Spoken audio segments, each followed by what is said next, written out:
menyang WPL dina Minggu Rini lan kanca-kancane sakelas rekreasi menyang WPL.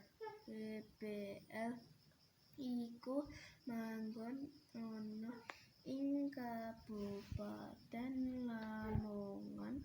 Sadurunge budal Rini pamit marang bapak lan ibune.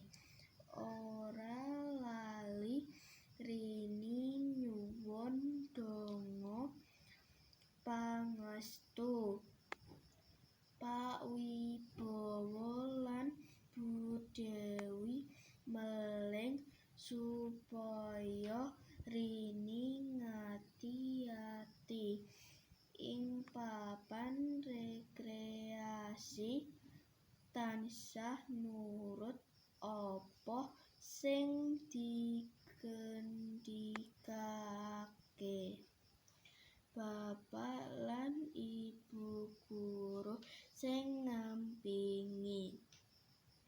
Jam 5.00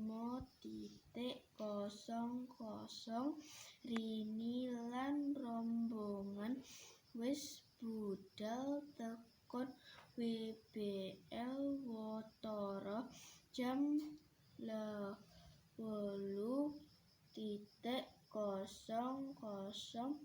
Bocah-bocah seneng banget dolanan ana ing papan iku. Akeh banget jenise dolanan kanggo bocah-bocah saliyane menyang pesisir Tanjung Kodok.